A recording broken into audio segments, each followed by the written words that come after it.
வணக்கம். வீரஜ் prime TV செய்திகள்.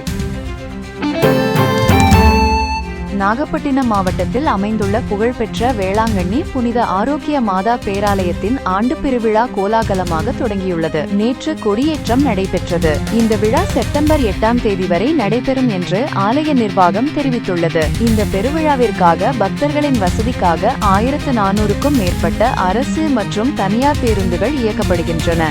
சென்னையில் போக்குவரத்து மாற்றங்கள் அறிவிக்கப்பட்டுள்ளன. அத்துடன் கடலில் குளிப்பதற்கும் தடை விதிக்கப்பட்டுள்ளது. எனவே பக்தர்கள் திருத்தலத்திற்கு செல்லும் போது கவனமுடன் இருக்க வேண்டும் என்று அறிவுறுத்தப்பட்டுள்ளனர்.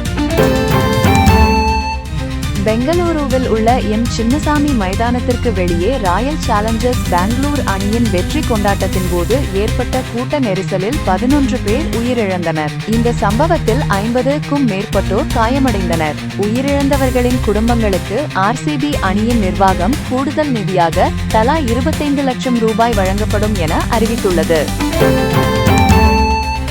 கணவன் குடும்பத்தினரின் வரதட்சணை கொடுமைக்கு ஆளாகி நொய்டாவில் 26 வயதான நிக்கி தீ வைத்து கொல்லப்பட்டார்.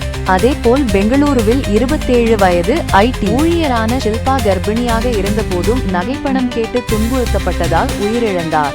இரு மாநிலங்களில் நடந்த இந்த சம்பவங்கள் சமூகத்தில் பெரும் அதிர்ச்சியை ஏற்படுத்தியுள்ளன. இந்த சம்பவங்கள் தொடர்பாக நிக்கி மற்றும் ஷில்பாவின் கணவர்களும் குடும்பத்தினரும் கைது செய்யப்பட்டு சிறையில் அடைக்கப்பட்டனர். அரிசோனாவின் பீனிக்ஸ் நகர் ஒரு பெரிய தூசி புயல் தாக்கியது.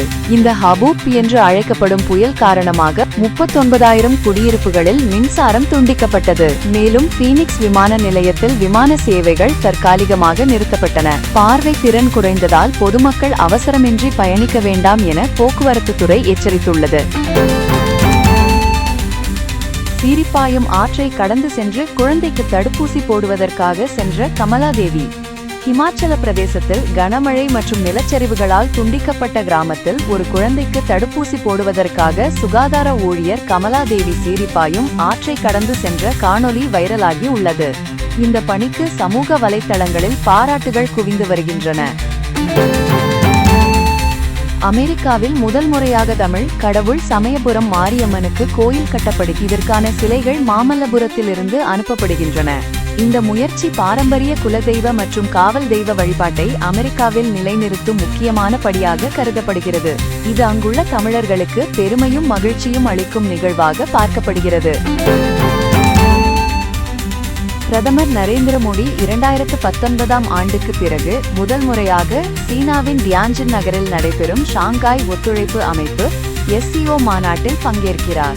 ஆகஸ்ட் 31 மற்றும் செப்டம்பர் 1 வரை நடைபெறும் இந்த மாநாட்டில் சீன அதிபர் ஷி ஜின்பிங், ரஷ்ய அதிபர் விளாடிமிர் புடின் மற்றும் பாகிஸ்தான் பிரதமர் மசூத் பெசேஷ்கியான் உட்பட பல நாடுகளின் தலைவர்களும் பங்கேற்றுள்ளனர். எகிப்தில் நடைபெறும் எக்ஸசைஸ் பிரைட் ஸ்டார் 2025 பன்னாட்டு முப்படை பயிற்சியில் 700க்கும் மேற்பட்ட இந்திய வீரர்கள் பங்கேற்கின்றனர். ஆகஸ்ட் 28 முதல் செப்டம்பர் 10 வரை நடைபெறும் இந்த பயிற்சி இந்திய ராணுவத்தின் செயல்பாட்டு திறனை வெளிப்படுத்துவதோடு நட்பு நாடுகளுடன் இந்தியாவின் ராணுவ ஒத்துழைப்பை வலுப்படுத்தும்.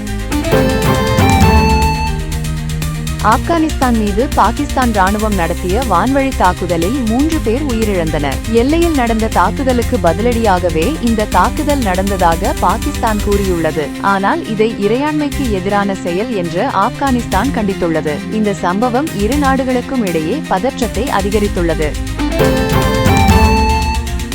போலந்து விமானப்படையின் F-16 ரக போர் விமானம் ராடோம் விமான கண்காட்சிக்கான ஒத்திகையின் போது விபத்துக்குள்ளானது. இதில் விமானி மேஜர் மாசியேஜ் கிராகோவியான் பலியானார். இந்த விபத்து ராடோம் விமான தளத்தில் நடந்தது.